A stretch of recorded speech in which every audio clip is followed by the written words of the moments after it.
Merci. La parole est à Monsieur Philippe Vigier pour le mouvement démocrate et démocrates apparentés et pour 5 minutes. Monsieur le Président, Madame la Ministre, Monsieur les Ministres, Monsieur le rapporteur général du budget des affaires sociales, mes chers collègues, un marathon de 3 jours, une journée en commission, 2 journées dans l'hémicycle très pleines pour 540 milliards d'euros. C'est un exercice rapide, mais c'est un exercice exigeant auquel nous sommes tous livrés la semaine dernière. Comme j'ai eu l'occasion de le dire, et je le dis à Olivier Véran, des mesures d'envergure importantes qui sont sanctuarisées dans ce PLFSS 2022, 2 milliards d'euros notamment de revalorisation salariale, qui n'avaient pas été faits depuis de longues années. Je pense aux médecins, aux infirmières, aux sages-femmes, à tous ces professionnels de santé pour lesquels le mot reconnaissance commence à avoir un vrai sens. Je n'oublie pas non plus que pour le médico-social, là où il y avait un oubli, eh bien cet oubli a été corrigé avec 770 millions d'euros pour ces personnels qui étaient naturellement dans l'attente. Un Ondam à 3,8%, 2,6% si on tient des critères liés à la crise au Ségur. Je vais dire que cet Ondam, pour moi qui ai regardé quelques lois de financement de la sécurité sociale ces dernières années, il est des années où il était entre 1,6, 1,7, voire moins de 2%. Et je crois que cet Ondam sanctuarise la volonté justement de faire en sorte que notre système de santé soit plus robuste. C'est la moindre des choses que nous devions à celles et ceux qui étaient en première ligne, qui sont en première ligne et qui le seront probablement dans les prochains mois, car la pandémie n'est pas encore totalement derrière nous. Évidemment, les comptes sociaux, Jean-Pierre Dor en parlait à l'instant, mais sur les réformes de retraite, je ne pense pas que c'était le meilleur moment de la faire. Il sait, comme moi, pour avoir été un député depuis tant d'années ici, que ces réformes ont été à de nombreuses reprises décalées. Et on sait très bien que ce déficit structurel, il est là et il faudra trouver les voies et les moyens pour le résoudre. Alors il y a des mesures importantes dans ce PLFSS. Je regarde Brigitte Bourguignon. C'est vrai qu'on n'a pas cette grande loi qu'on attendait, c'est vrai.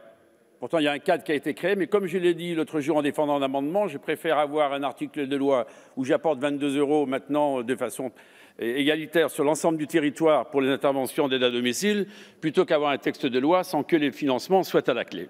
Et puis, je crois que le débat parlementaire a permis d'avancer sur la dotation qualité, sur les conventionnements à venir avec les départements, sur la prise en charge des consultations en psychologie, pour la télésurveillance, Monsieur le ministre Olivier Véran, pour l'ouverture d'un congé proche aidant, une nouvelle catégorie, la suppression de la surcotisation salariale pour les pompiers professionnels.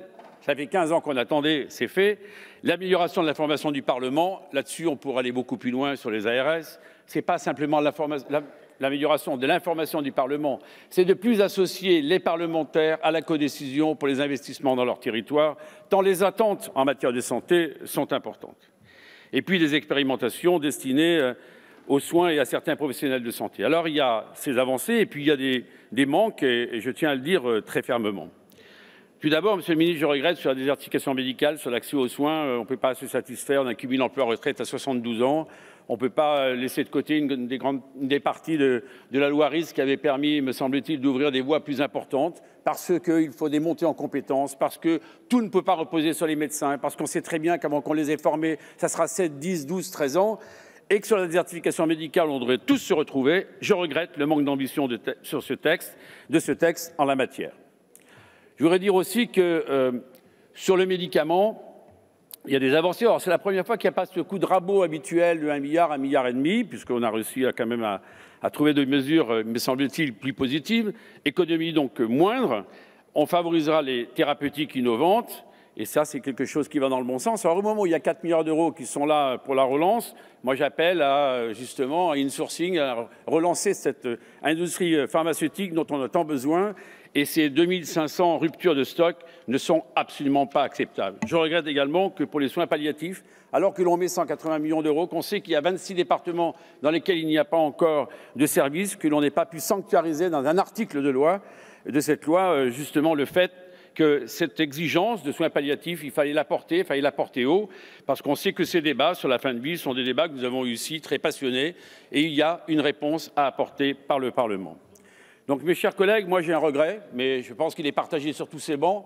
C'est un regret qu'on a vu grandir au fil du temps. C'est lorsqu'il y a 2000 amendements, il n'y en a que 1000 qui sont étudiés, et ça, c'est dommage. Ça prive le Parlement de sa capacité de proposition, d'accompagnement. Monsieur le Président, j'ai encore 25 secondes.